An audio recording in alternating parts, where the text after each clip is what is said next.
साथियों नमस्कार। आपका स्वागत है आपके अपने YouTube चैनल तिवतिया क्लासेस में। और जैसा कि आप जानते हैं कि हम करंट अफेयर्स की महत्वपूर्ण गतिविधि जो राष्ट्रीय और अंतर्राष्ट्रीय स्तर की ऐसी रही हैं कि जो प्रतियोगी परीक्षाओं में स्थान रखती हैं, उन्हीं को सप्ताह वाइज आप तक पहुंचा रहे हैं। आज भी हम शुरू कर रहे हैं 23 जनवरी से लेकर के 31 जनवरी अर्थात जनवरी माह के अंतिम सप्ताह का करंट अफेयर्स। आइए शुरू करते हैं। यदि आपने चैनल को सब्सक्राइब नहीं किया है तो दोस्तों चैनल सब्सक्राइब करें, अपने साथियों से कराएं, क्योंकि बहुत जल्द हम ऑनलाइन क्लासेस लेकर के हाजिर होंगे आपके लिए तिवतिया क्लासेस के यूट्यूब चैनल पर। शुरू करते हैं, देखते हैं। सबसे पहले जो पहला क्वेश्चन है, 23 जनवरी को नेताजी सुभाष चंद्र बोस की 125वीं जयंती मनाई गई।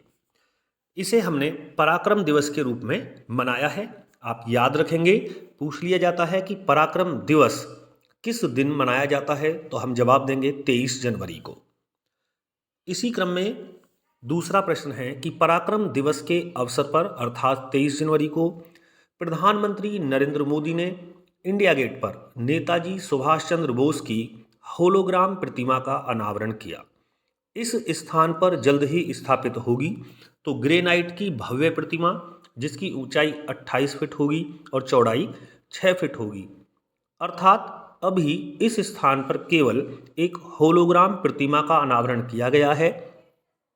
यहाँ अभी कोई भी वास्तविक प्रतिमा नहीं है। यह बहुत जल्द स्थापित की जाएगी जो कि ग्रेनाइट धातु की होगी। यहाँ तीसरा प्रश्न है कि 23 जनवरी को ही अर्थात पराक्रम दिवस के अवसर पर सुभाष चंद्र बोस आपदा प्रबंधन पुरस्कार देने की शुरुआत की गई है। इस वर्ष 2019, 2020, 2021 और 2022 के लिए सुभाष चंद्र बोस आपदा प्रबंधन पुरस्कार प्रदान किए गए। ये पहला अवसर है जिस पर आपदा प्रबंधन पुरस्कार प्रदान किए गए और आगे से प्रत्येक पराक्रम दिवस के अवसर पर यह आपदा प्रबंधन पुरस्कार दिए जाया करेंगे। यहाँ क्रमशः चारों वर्षों के आपदा प्रबंधन पुरस्कार किस संस्था को दिए गए हैं या व्यक्ति रूप से दिए गए हैं, उन्हें आगे हम पढ़ेंगे। ये यहाँ आपको क्लियर करना उचित रहेगा कि सुभाष चंद्र बोस आपदा प्रबंधन पुरस्कार इस क्षेत्र का सर्वश्रेष्ठ सम्मान है और यह केवल 2 श्रेणियों में दिया जाता है। एक तो संस्थागत श्रेणी अर्थात किसी समूह ने या किसी संस्था ने कार्य किया हो, और एक व्यक्तिगत श्रेणी। अगर संस्थागत श्रेणी में मिलेगा तो इसके लिए 51 लाख रुपए और एक प्रशस्ति पत्र दिया जाएगा। यदि व्यक्तिगत श्रेणी में मिलेगा तो 5 लाख रुपए और एक प्रमाण पत्र दिया जाएगा। यही है सुभाष चंद्र बोस आपदा प्रबंधन पुरस्कार। आइए आगे जानते हैं इनके विषय में। यहाँ पांचवा बहुत महत्वपूर्ण बिंदु है कि 2019 के लिए प्रथम आपदा प्रबंधन सर्वोच्च पुरस्कार से नवाजा गया। तो साथियों ये दिया गया है 8वीं battalion NDRF commandant Praveen Kumar Tiwari ने इस पुरस्कार को प्राप्त किया। यहाँ यह इसलिए महत्वपूर्ण है कि या तो करंटली कोई भी ऐसा सम्मान पूछा जाता है कि हाल ही में किसको मिला, या ये पूछा जाएगा कि सर्वप्रथम किसको मिला या इसकी शुरुआत किससे हुई। तो इसीलिए आपको 2019 का याद करना जरूरी है। 2020 के लिए अगर हम बात करें तो 2020 के लिए दोनों श्रेणियों में पुरस्कार दिए गए। संस्थागत श्रेणी में आपदा न्यूनीकरण एवं प्रबंधन केंद्र उत्तराखंड को मिला, जबकि व्यक्तिगत श्रेणी में IPS कुमार मुन्नन सिंह को दिया गया। 7वां क्वेश्चन है कि 2021 के लिए यह सम्मान संस्थागत श्रेणी में sustainable environment ecological development society को दिया गया। वहीं यदि हम बात करें व्यक्तिगत श्रेणी में तो यह सम्मान डॉक्टर राजेंद्र कुमार भंडारी ने प्राप्त किया। 8वां प्रश्न इंपोर्टेंट हो जाता है क्योंकि 2022 के लिए है। संस्थागत श्रेणी में यह सम्मान गुजरात आपदा प्रबंधन संस्थान ने प्राप्त किया है, और व्यक्तिगत श्रेणी में विनोद शर्मा जो कि सिक्किम आपदा प्रबंधन के उपाध्यक्ष हैं, उन्हें यह सम्मान दिया गया है। तो यहाँ आप एक तो 5वां जरूर याद रखें प्रश्न और एक 8वां प्रश्न, यानी कि 2019 और 2022 ये दोनों सवाल आप अवश्य याद करें कि प्रथम सम्मान किसको मिला और 2022 का किसको दिया गया है। आइए आगे देखते हैं। 9वां प्रश्न भी नेताजी सुभाष चंद्र बोस को लेकर के है कि नेताजी रिसर्च ब्यूरो ने नेताजी पुरस्कार 2022, ये प्रत्येक वर्ष पहले से दिया जा रहा है, बहुत इंपॉर्टेंट क्वेश्चन है। ये पश्चिमी बंगाल में नेताजी रिसर्च ब्यूरो द्वारा सम्मान दिया जाता है। यह 2022 के लिए दिया गया है जापान के पूर्व प्रधानमंत्री रहे शिंजो आबे को। ये सवाल अब तक के प्रश्नों में अगर नेताजी से रिलेटेड कहेंगे तो सबसे ज्यादा इंपॉर्टेंट रहेगा। 10वां प्रश्न है कि तीसरा राष्ट्रीय जल पुरस्कार 2020 की घोषणा 7 जनवरी 2022 को केंद्रीय जल शक्ति मंत्री गजेंद्र सिंह शेखावत ने की। इसमें प्रथम स्थान मिला है। तो साथियों, प्रथम स्थान पर रहा है उत्तर प्रदेश, द्वितीय स्थान राजस्थान, तीसरा रहा है तमिलनाडु का। ये क्रमबद्ध तरीके से रहे हैं। अगर कहें कि उत्तर क्षेत्र का सर्वश्रेष्ठ जिला इसमें घोषित किया गया है तो वो है मुजफ्फरनगर। तीसरा राष्ट्रीय जल पुरस्कार, जल पुरस्कार की घोषणा का उद्देश्य है कि पेयजल ग्रामीण स्तर पर और शहरी स्तर पर सभी को प्राप्त होता रहे, और इसमें जो सरकार मुख्यतः काम कर रही है, चाहे हर घर जल योजना हो, इसी को ध्यान में रखते हुए यह पुरस्कार की घोषणा की जाती है। यह 2018 में इसकी शुरुआत हुई थी, तो 18 में पहला रहा, 19 में दूसरा रहा और 2020 में यह तीसरा राष्ट्रीय जल पुरस्कार है। 11वां सवाल रहा है कि पाकिस्तान सुप्रीम कोर्ट में पहली महिला न्यायाधीश बनी है। जवाब है आयशा मलिक। अब यहाँ हमें ये याद रखना है कि जो पाकिस्तान सुप्रीम कोर्ट की महिला न्यायाधीश, अर्थात अब तक कोई भी सुप्रीम कोर्ट में महिला नहीं थी पाकिस्तान के अंदर, अब आयशा मलिक बनी है। लेकिन यहाँ मुख्य न्यायाधीश न भारत में आज तक कोई महिला बनी है और ना ही पाकिस्तान में, लेकिन पाकिस्तान में वर्ष 2030 में आयशा मलिक ही वहाँ की सर्वोच्च न्यायालय की मुख्य न्यायाधीश बन सकती हैं, हो सकती हैं, यदि इनको इतना लंबा जीवन काल ऊपर वाला बख्श दे, क्योंकि वहाँ तो आतंकवादी उनको तभी से ही विरोध हो रहा है। आयशा मलिक का बहुत ज़बरदस्त विरोध पाकिस्तान के अंदर हो रहा है कि किसी महिला को कैसे सर्वोच्च न्यायालय में आपने स्थान दे दिया है। ये 12वां क्वेश्चन है कि आईसीसी इंटरनेशनल क्रिकेट काउंसिल की वर्ष की सर्वश्रेष्ठ महिला क्रिकेटर 2021 का पुरस्कार जीता स्मृति मंधाना ने। यहाँ आपको मैं ये भी बता दूं कि 2018 में भी स्मृति मंधाना को यह पुरस्कार मिल चुका है, और इस पुरस्कार में जो पहला यदि किसी का हम कहेंगे कि ये लिया गया था, पुरस्कार दिया गया था भारतीय महिला को, तो झूलन गोस्वामी को मिला है। आईसीसी की वर्ष की सर्वश्रेष्ठ महिला क्रिकेटर 2021 का यह सम्मान पाने वाली दूसरी महिला स्मृति मंधाना है, भारतीय। आइए आगे देखते हैं कुछ और अन्य महत्वपूर्ण प्रश्न।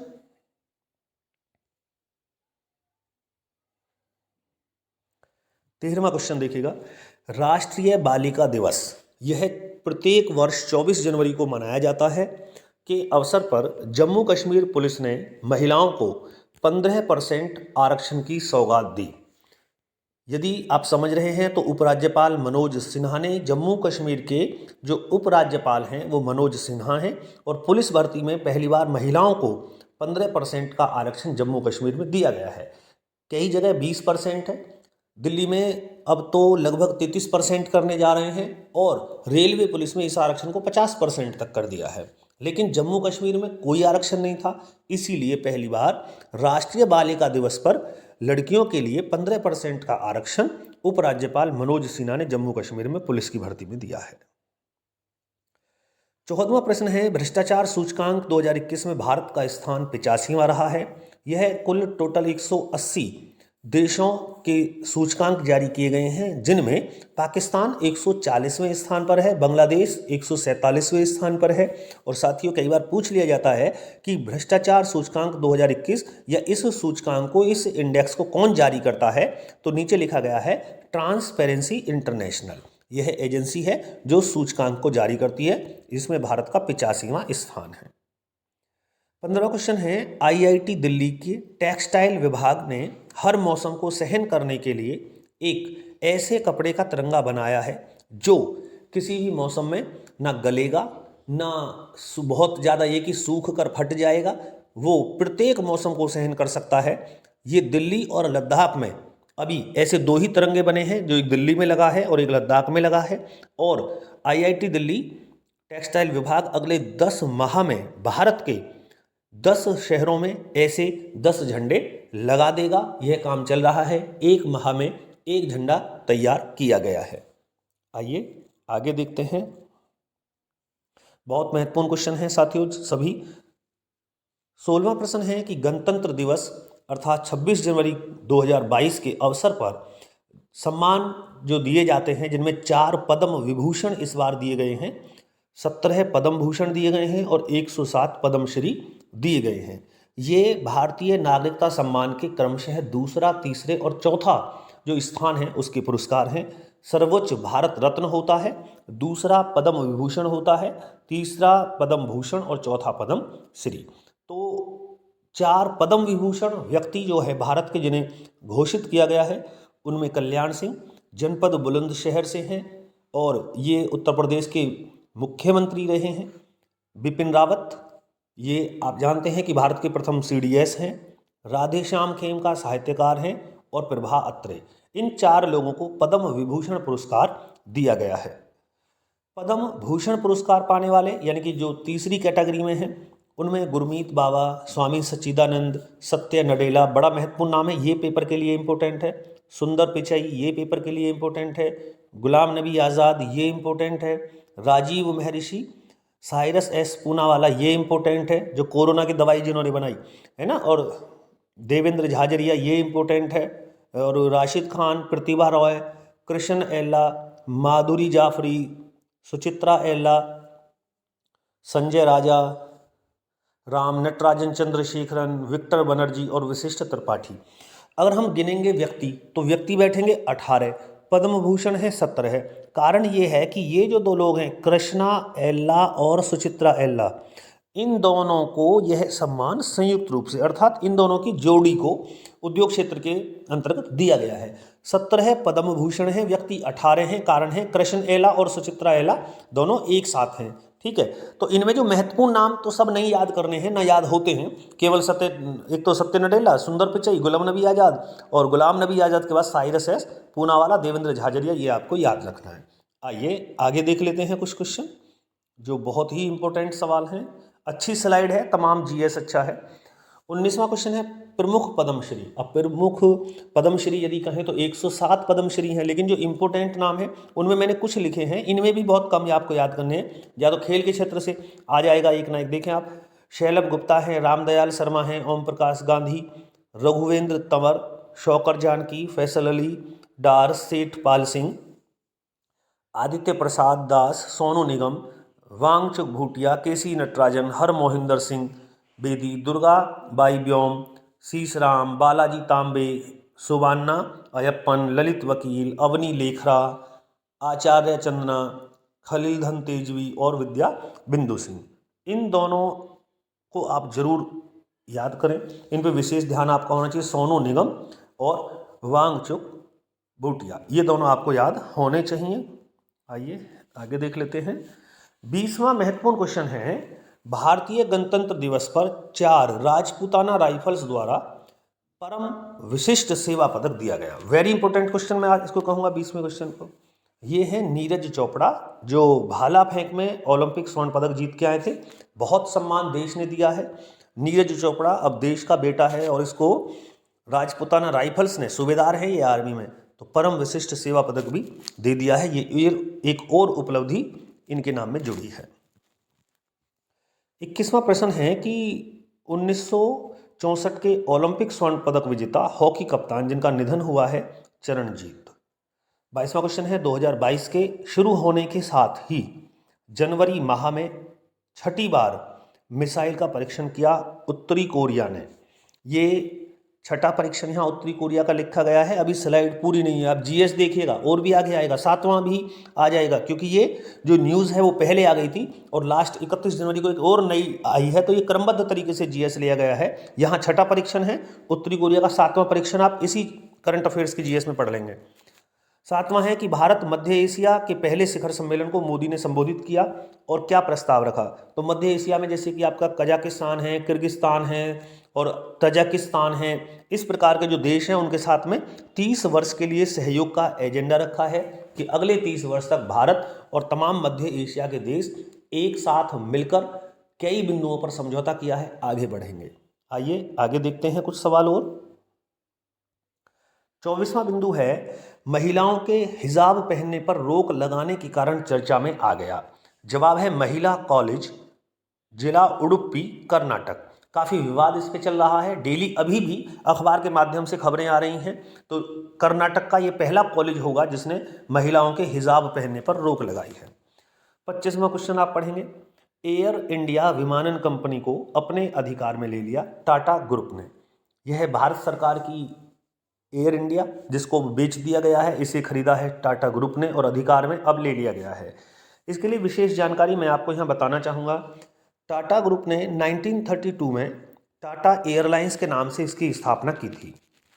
1946 में इसे एयर इंडिया नाम दिया गया और 1953 में इसे भारत सरकार ने अपने नियंत्रण में ले लिया। अब पुनः 69 यानी कि 69 साल के बाद में 2022 में इसे पुनः खरीद लिया है। तो जवाब है टाटा ग्रुप ने, यानी कि जिसने इसकी शुरुआत की ये पुनः उसी के हाथ में पहुंच गई। और जो टाटा समूह है उसके चेयरमैन हैं चंद्रशेखरन। महत्वपूर्ण सवाल है, तमाम जानकारी आप लिख लीजिएगा। 26वां प्रश्न है, राज्यपाल जो उत्तर प्रदेश की राज्यपाल हैं आनंदीबेन पटेल ने गणतंत्र दिवस के अवसर पर भगवान शिव की प्रतिमा का अनावरण किया उत्तर प्रदेश के राजभवन में। ये ऐसा पहला राजभवन होगा जिसमें भगवान शिव की प्रतिमा का अनावरण किया है आनंदीबेन पटेल ने। आइए आगे देख लेते हैं। 27वां क्वेश्चन है, चीन ने संयुक्त राष्ट्र मानवाधिकार के प्रमुख को दौरे की अनुमति प्रदान की शिनजियांग प्रांत में। जी हाँ, हम ये कहेंगे कि चीन के शिनजियांग प्रांत में जो जहाँ उइगर मुसलमानों का नरसंहार किया गया या वहाँ मुसलमानों को प्रताड़ित किया गया, इस बात को लेकर दुनिया के तमाम देश चीन का विरोध कर रहे हैं। यहाँ तक कि शिनजियांग प्रांत में बनने वाले उद्योगों की वस्तुओं को भी खरीदने से और अन्य देशों के सभी राष्ट्रपति प्रधानमंत्रियों ने उसको मना कर दिया है। अब राष्ट्रीय मानवाधिकार संयुक्त राष्ट्र मानवाधिकार के प्रमुख यहाँ जाना चाहते हैं, तो चीन ने उन्हें यह अनुमति प्रदान की है, लेकिन सशर्त, अर्थात शर्त रखी है कि यह जांच के दायरे में नहीं आएगी। 28वां प्रश्न है, मस्कट में जो कि ओमान की राजधानी है आयोजित हॉकी एशिया कप में भारत को कांस्य पदक से संतोष करना पड़ा और भारत ने इसमें चीन को पराजित किया है। भारत की ओर से कप्तान सविता पूनिया रही हैं। 29वां प्रश्न है, भारत के नए मुख्य आर्थिक सलाहकार नियुक्त किए गए। डॉक्टर वी अनंत नागेश्वर ये भारत के नए मुख्य आर्थिक सलाहकार नियुक्त हुए। आप लिख लीजिएगा डॉक्टर वी अनंत नागेश्वरन। 30वां प्रश्न है, भारत ने 2770 करोड़ रुपए में ब्रह्मोस मिसाइल के निर्यात का सौदा किया फिलीपींस से। ये पहली करंट अफेयर्स की वीडियो में भी जा चुका है, क्योंकि यह ऐसा पहली बार है कि जब भारत रक्षा सौदा करने में किसी देश को निर्यात करेगा, क्योंकि ज़्यादातर भारत ने रक्षा सौदे में आयात किया है, लेकिन अब भारत आत्मनिर्भरता के क्षेत्र में कहें या रूस के साथ हेल्प मिली है, रूस से और ब्रह्मोस मिसाइल का निर्माण हुआ है। अब फिलीपींस ने सौदा कर लिया है और इसके साथ ही दुनिया के अन्य देश जैसे कि थाईलैंड है, वियतनाम है, इंडोनेशिया, ये भी ब्रह्मोस को खरीदने के लिए भारत से संपर्क में हैं। आगे हमें देखना है कुछ प्रश्नों के उत्तर। 31वां सवाल है कि महाराष्ट्र विधानसभा में 2021 के मानसून सत्र से निलंबित चल रहे 12 विधायकों के निलंबन को असंवैधानिक बताया। जवाब है सुप्रीम कोर्ट ने। ये एक महत्वपूर्ण निर्णय है सुप्रीम कोर्ट के तमाम निर्णयों में, क्योंकि महाराष्ट्र में जो 2021 का मानसून सत्र चल रहा था उससे 12 बीजेपी के विधायकों को निलंबित कर दिया था।